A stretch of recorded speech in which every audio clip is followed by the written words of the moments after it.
jërëjëf mbokki info rewmi point com ñoo ngi leen di nuyu fi ñu leen daan nuyoo saa su nekk si seen émission lu tax ci campagne bi tey ñu am honorable député président Abdou Mbow waaye tamit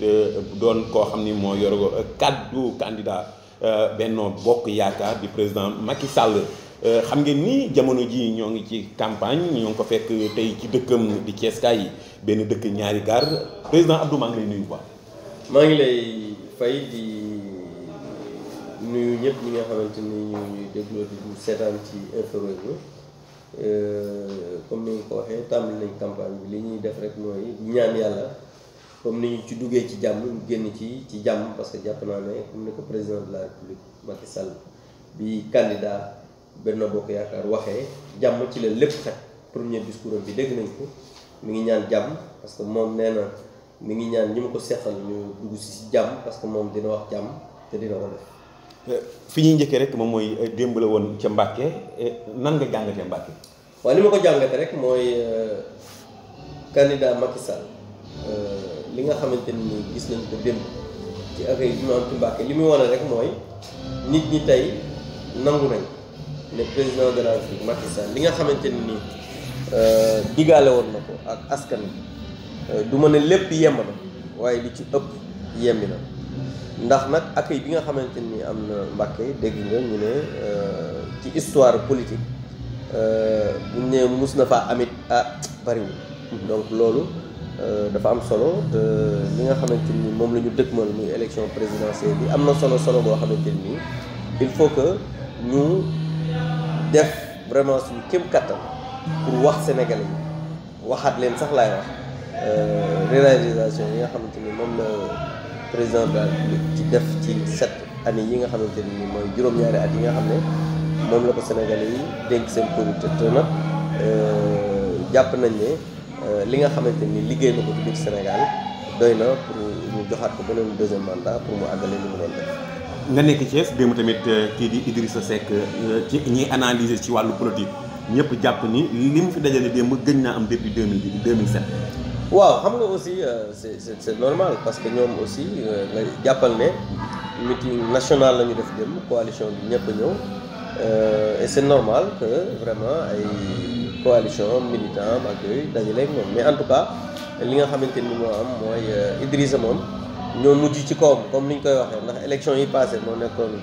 tête de liste départementale bi te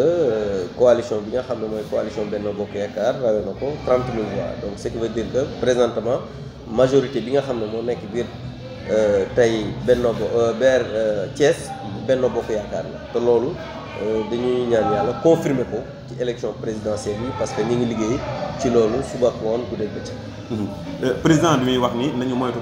caravane yu bari yi te dugg ci kër yi wax ak nit ñi président nan ngeen di préparé yéen waa Thiès fii ci campagne bi. waaw xam nga comme ni mu ko waxee xam nga ñun ni ñuy préparé waa Thiès mooy tey jii yaa ngi gis ñu ngi ci département siège départemental bi mooy suñu deuxième jour campagne dañuy wax ne premier jour yi maanaam démb ak tey dañuy def tournée départementale def 15 collectivités locales yi nga xamante ni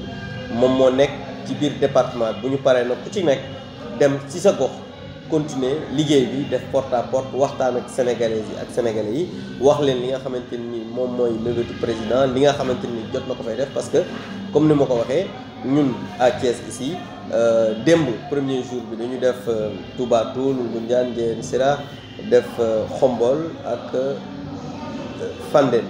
Thiénaba it jaar nañ fa tey jii ñi ngi dem ci beneen axe bi Tassette Noto Diender Kër Moussa Kayar après doo ko ñëw ci ville Thiès bi nga xamante ni mooy commune Thiès ouest est ak nord pour waxtaan ak ñi nga xamante ni mooy installation comité électoral yi jox leen orientation yi bu subaa nag ku ci nekk dellu ci sa gox ñu continuer def porte à porte yi te débat yi waxtaan ak Sénégalais yi parce que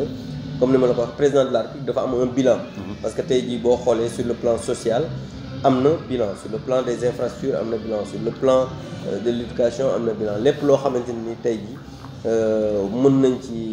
wax ci secteur président de la République am na ci bilan parce que comme ni ma la ko waxee sur le plan social y a les bourses de sécurité familiale CMU mi ngi fii carte d'égalité des chances yaa ngi gis ne aussi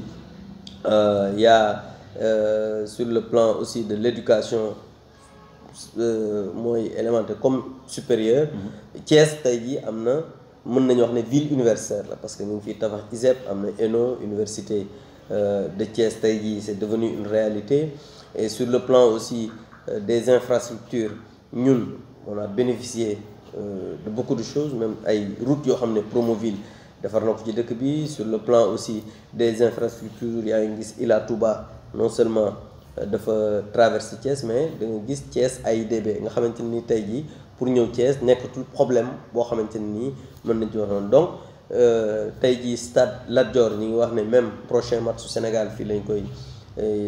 footballé te loolu mu nekk une vieille doléance boo xamante ni population thiessoise yi surtout jeunes yi dañ ko yàgg di wax depuis 2004 donc loolu mu doon entre autres rek ay réalisations yoo xamante ni mën naa ci dugg sur le plan des financements les femmes ont bénéficié de financement il y a vraiment très longtemps. Dernièrement la DER est venue pour les jeunes et les femmes gis nga barki de mondial def nañ lancement tricycle li nga xamante ni mooy remplacement Jakarta yi te président de la République def ci 3 milliards 1 milliard 500 bi ñu jox leen ko ñu doon def lancement bi fii ci Thiès parce que doomu Thiès moom moo gagné projet bi waa Thiès pratiquement ñoo ci njëkk a bénéficié donc loolu li muy wane rek mooy président de la République non seulement am na bilan mais ba pare dafa am li nga xamante ni mooy programme bu ñuy wax liggéeyal ngir ëllëg te loolu dinañu ko faram-fàccee ci campagne bi liggéeyal ngir ëllëg moom mooy génération future yi moom daf leen commencé xalaat surtout la jeunesse parce que yaa ngi gis il y a même pas longtemps une semaine am na benn loi boo xam ne voté nañ ko à l'Assemblée nationale muy code pétrolier mu am yu bëri yoo xam ne dugal na ko ci nga xam ne génération future dañuy bénéficier ci ressources yi bonus de signature ñu dugal ko ci parce que par rapport à la transparence président de la République daf ciy def lu bëree bëri loo xamante ni mën nañ wax ne moom tey jii Sénégal am na président boo xamante ni mën nañ compter ci moom pour que développement bi nga xam ne yàgg nañ ko wax émergence bi nga xam ne yàgg nañ ko wax ñu atteindre ko ak moom. ok mu am loo xam ni Thiès ñoom saa su nekk dañ koy waxtaanee moom mooy li ñuy def tey ci Dakar Diamniadio Thiès waaye ñu bari ni mënoon nañu koo def ci Dakar Bamako ndax Thiès semaine de fer moom. waaw mais c'est que xam nga aussi nit ñi des fois dañuy jaawatle chemin de fer jàpp naa ne président de la République daf ko suqali. te ci suqali ko encore la ko ci naka mooy bi ñuy ñëw bul fàtte ne dañ fi fekkoon benn privatisation maanaam concession boo xamante ni dañ ko jëloon jaay ko ay tubaab bi ñu ko jaayee ñooñu nga gis ne investir uñ président de la République bi mu nekkee candidat nekk en campagne électorale même avant mu yónni woon ñun ñu bokkoon ci ñi mu yónni woon chemin de fer ne leen bis bu gañee élection yi dina jëlaat privatisation parce que gisoon nga ne chemin de fer deewoon na pratiquement parce que ki nga xamante ni moom moo doon concessionnaire bi dafa amoon contrat boo xam ne ak Sénégal dafa waroon investir te gis nañ investir woon pratiquement mu deewoon bi président ñëwee mu reprendre la concession ñu def ko deux sociétés patrimoine ak exploitation te bul fàtte ne chemin de fer dañ ko bokk ak suñu naataango Mali mu amoon loo xamante ni benn plan de redressement boo xamante ni président de la République tegal na ko président de la République mu tegee plan de redressement boobu moom mooy dañu waxoon ne pendant 2 ans dañuy xool nan la ñuy fexe pour suqali mbir mi mais état Sénégal jëloon la responsabilité ci plan de relance bi moom dina fay salaire yi nga xamante ni moom mooy travailleurs yi même bu fekkee ne amuñu exploitation boo xamante ni daf leen di permettre ñu fay seeni travailleurs le Mali comme dañu amoon ay difficultés ñu ne ñoom du ñu jël responsabilité bi moo tax da ngay gis pratiquement ñoom dañuy toog ay 10 mois 9 mois sans salaire gis nga sax grève yi nga xamante ni ci lañ ne ko mais fii salaire bu tardé sax peut-être 1 mois lay doon dernièrement seen salaire tardé na mais le 31 décembre l'administrateur bi nga xamante ni moo fi nekk mooy monsieur Touré dafa def kéem kattanam ñu ànd ak moom ba ñu fay salaire yooyu ba tey jii ñu am benn plan de relance boo xam ne Sénégal daf ci war a def 10 milliards Mali def ci 10 milliards Sénégal jël engagement def loolu donc ce qui veut dire que président de la République ba mu jëlee chemin de fer rek léegi mën nañ ne amul arrêt boo xamante ni mën nañ ko wax pratiquement ci wàllu salaire parce que social daf ko intéressé et aussi toujours ci wàllu chemin de fer li nga xamante ni diggante 2012 ak léegi li may wax nii mën nga dem laaj ko les syndicalistes ak les liquidateurs yi fa nekk li fa président de la République fay ci ay contentieux yoo xamante ni peut-être weesu na sax nguuru Ablaye Wade amul benn nguur boo xamante ni mos na ko fay loolu mooy wane ne non seulement ñiy liggéey intéressé nañ ko mais ñi nga xamante ni aussi ñoom ñooy nekk ci retraités yi nekk ci famille cheminote sax daf ko intéressé et aussi toujours wàllu chemin de fer bul fàtte ne aussi Balabé cité Balabé ci chemin de fer moom moo ko moom mais chemin ñoom toog nañ pratiquement ñaari at amuñu ndox forage ba fa nekk président de la République moo jël engagement ak le ministère de l'hydraulique defal leen forage ba léegi ñu dugg ci réseau SDE parce que c'était un réseau privé donc loolu te wàll bi nga xamante ni moment bi ñuy defar ndox mi chaque fois dañ leen yóbbul ndox boo xamante ni extérieur daan jóge ce qui veut dire que le président de la République par rapport au chemin de fer engagement bi nga xamante ni moom la ci mus a am musul am faay donc moi je pense que loolu aussi il faut que nit ñi xam ko ñu leeral leen ko donc loolu moom je pense que côté boobu cheminots yi ci boppam ñoom ñoo koy waxal seen bopp parce que dernièrement bi ñu defee seen conférence de presse dégg nga li nga xamante ni wax nañ ko ci par rapport à l'engagement du président de la République te aussi damay wax ne bi muy wax waxu terre dégg nga même ci discours fin d'année bi non seulement terre chemin de fer la terre train la terre du oto du bateau te loolu bu ñëwee dafay yokk li nga xamante ni moderniser li nga xamante ne mooy chemin de fer parce que dañu bëgg a nekk un pays boo xamante ni émergent bu pare daal di defaraat la ligne fii ba Bamako donc je pense que loolu mooy loo xamante ni engagement président de la République ñu ngi ciy liggéey suba ak ngoon. mais bu ñu waxee tamit dugg nga ci wàllu ndox mi fan yii ñu gis ni ndox mi lu ñàkk la ba am na sax ñu leen di classe ni Madou da ngeen a jël ci saafara def ko ci biir ndox mi mais seetlu nañu rek ni ndox mi ci campagne bi ubbi ñàkkum ndox gunge leen. waaw xam nga aussi da ngay wax ne Dakar am na foo xamante ni am na ñàkk ndox parce que loolu am na ñu ko mais aussi même Thiès gi loolu non mais dama ne xam nga aussi Thiès man fi laa dëkk Thiès moom ñàkk ndox tane na fi parce que ñun dëkkoon nañ xam ne mais nag aussi il faut ñu xam ne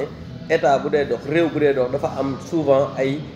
jafe-jafe yoo xamante ni dafa am parce que président de la République moom dafa nekk am benn loo xamante ni mooy programme court long et moyen terme parce que moom buggul ay taf yëngal parce que bu fekkoon ne par exemple taf yëngal la rek mën nañ ne campagne mën nañu fexee 21 jours yi lépp normal comme ça bu parce que moom buggul di nax sénégalais yi dafa bëgg fépp foo xamante ni Sénégal yam na fa ak li mu mën mu koy wax sénégalais yi mu nekk un discours de vérité parce que loolu lañ ko xam ne dañu nekk nit koo xam ne day def li muy wax di wax li muy def te loolu jàpp naa ne bu fekkee ne da nga am nit ku mel noonu à la tête d'un état war nga sant yàlla moo gën nit koo xamante ni daf lay nax subaak ngoon gisoon nañ fi campagne boo xamante ni gars yi dañ daan ñëw louer ay groupe électrogène def lii pour que courant bi bu jeexee rek mu commencé dag président de la République doxewul noonu moom dafa am ay séquences yoo xamante ni noonu lay parce que réew boo koy yor dafa sérieux boo xamante ni waroon nax ñi nga xamante ni ñoom nga nekkal te moom noonu lay doxee donc ay mbir la yoo xamante ni mënut a ñàkk ci doxalinu réew mais le gros du problème moom mooy problème yi nga xamante ni moom moo am dans ce pays non seulement daf koy régler de manière séquencée mais avec une vérité boo xamante ni daf koy wax pour les populations. sama avant dernière question tey sama gan di président Abdou Mbow li ñuy wax rek moom mooy seetlu nañu ni am na xiiroo ak ŋaayoo ginnaaw ba ngeen koo gagné sax li nga xam ni moom mooy commune de Thiès ndax département bi yéen a ko moomoon ñu gis ni am na xiiroo ak ŋaayoo ci responsable yi bi ñuy nommé bi ñuy fal rek bureau électoral bi gis nañ ci coow yu bëree bëree bëri. non ban bureau électoral moo am coow. zone nord. zone nord. waaw mais attends est-ce que monté nañ ko wala monté wuñ ko. mais ak coow lañ ko monté. waaw non déggoo xam nga monté nañ ko laa wala. monté nañ ko. voilà xam nga problème bi mooy dama bëgg mu leer. amul lenn même ouest am na coow quoi. est moo fa amuloon coow te diggante Siré Dia ak Ablaye Dièye dañoo mujj wax mag ñi waxtaan. loo xam nga comprendre est moom. man maa présenté wul. waaw dama bëgg mu leer parce que man est laa dëkk. man je me suis pas porté candidat. moo tax amul benn coow te amul coow. est rek moo amul coow waaw dégg li ma la amul coow da nga naan am na ay waxtaan ak coow xam nga aussi. suñu ñëwoon rek ñu ne ku bëgg nekk coordonnateur muy benn nit rek ñu jël ko fa loolu dinañ sax tiit ñun. su fekkoon ne benn nit rek moo am capacité dans une commune être coordonnateur loolu dinañ seetaat suñu bot xam ne suñu parti bi amul sax nit ñoo xam ne ñu mat nañ mais li gën a am solo mooy déggoo fa xeex déggoo fa xuloo li fa amoon mooy ay choc d'ambition mais c'est important parce que aussi ay nit suñu nekkee mu am parti bu mag xam nga parti yi nga xam ne amul xuloo amul xeex ku ñëw rek jël moom mooy amuñu ay nit ñu capable ñoo xamante ni mën nañ diriger les structures mais ñun yàlla def na ci kattanam ak li nga xamante ni mooy xarañte président de la république ñu am parti boo xam ne foo dem am na benn ñaar ñett ba ñeenti kànga yoo xamante ni mën nañoo xëccoo bopp coordination bi mais loolu koy sant yàlla la mais ñi nga xam ne amuñu ko du am xuloo amul coow parce que amuñu nit ñuy xuloo xam nga loolu aussi il faut que nit ñi di ci jàngat bi mooy parti yi nekk fii ci dëkk bi duñu xuloo duñu xeex parce que amuñu nit ñuy xuloo amuñu nit ñuy xeex ça c'est important mais cela n'enlève en rien que ba ñu toogee waxtaan ba nga xamante ni xam nañ ne lenn moo ñu yëkkati mooy l'intérêt du Sénégal l'intérêt du président de la République waxtaan nañ juboo ñi nga xamante nii war nañoo jiite ñu jiite ñi nga xam ne waruñu jiite ñu ànd ak ñëpp liggéey parce que jàpp naa ne loolu mooy li nga xamante ni moom mooy l'intérêt du Sénégal parce que choc des ambitions fépp lañ ko fekk parce que yow fa ngay liggéeyee sax muy info réew mi am na ñoo xamante ni boo ñëwee am na salaire boo xam ne bu ñu la ko waxee da ngay bàyyi donc nag da ngay ñëw wax ne man nag nangam laa bëgg lan mooy say prétention salariale nga ne nangam suñ la fay leneen nga dem àdduna noonu la demee. compétition la fi may jeexale rek moom mooy le 17 ngeen di séentu seen candidat nan ngeen koy préparé. mais ni ñu koy préparé mooy dans la confiance ci allégresse ak aussi jàmm comme ni ma ko waxee xam nga aussi élection yàgg na am Sénégal mais élection yu dale nii ci début bi gëj nañ ko gis loolu li muy wane mooy président de la république dafa nekk nit koo xam ne non seulement nit ku dal la mais nit la ku jël ses responsabilités ba nga xamante ni ñun ni ñu amee droit jël suñu oto jël suñu musique dem def campagne noonu la Sénégalais bi nga xam ne amul bëggul def campagne électorale bëggul politique am droit aussi doxi ay soxlaam na nga xamante ni noonu la ko bëggee parce que aussi àdduna bu fekkee ne dañ la dénk réew da ngay xam la responsabilité que tu as xam li nga xamante ni moom nga yor comme nattu parce que nattu la boo xamante ni yàlla moo la ko teg mais sénégalais yi ñoom ñoo la dénk seen yëf dénkaane ba nag yorin ba mu ko yor rafet na rafet goo xamante ni ba tey ji jàpp naa ne li war a gën a tax ñu joxaat ko un deuxième mandat dès le premier tour te xam nañ ne sénégalais yi loolu la ñuy def moom mooy cette stabilité là bi nga xamante ni moom lay wane rassure ba pare moom parce que c'est quelqu'un boo xamante ni dafay rassurer parce que nit bu fekkee ne da ngay am njiit ku dal njiit boo xamante ni bu waxee wax jàmm su defee def jàmm parce que loolu bu ko defee réew mi am jàmm te jàmm ci la ñëpp xam. ñu lay jaajëfal bu baax a baax. merci beaucoup maa ngi leen di sant di leen gërëm di continuer encore une fois di lancer un appel nit ñi dal ñu xam ne Sénégal du yem le 24 février. après le 24 février nit ñi dañoo war a xëy le 25 liggéeyi te loolu jàpp naa ne mënuñu koo am ci lu dul jàmm. maa ngi sant ñëpp di leen gërëm di leen sant aussi di lancer un appel aux populations ñu xam ne Sénégal toll na ci tournant décisif boo xamante ni nit ki nga xamante ni moo nekk à sa tête muy le président Macky Sall dañ ko war a falaat dès le premier tour parce que non seulement liggéeyam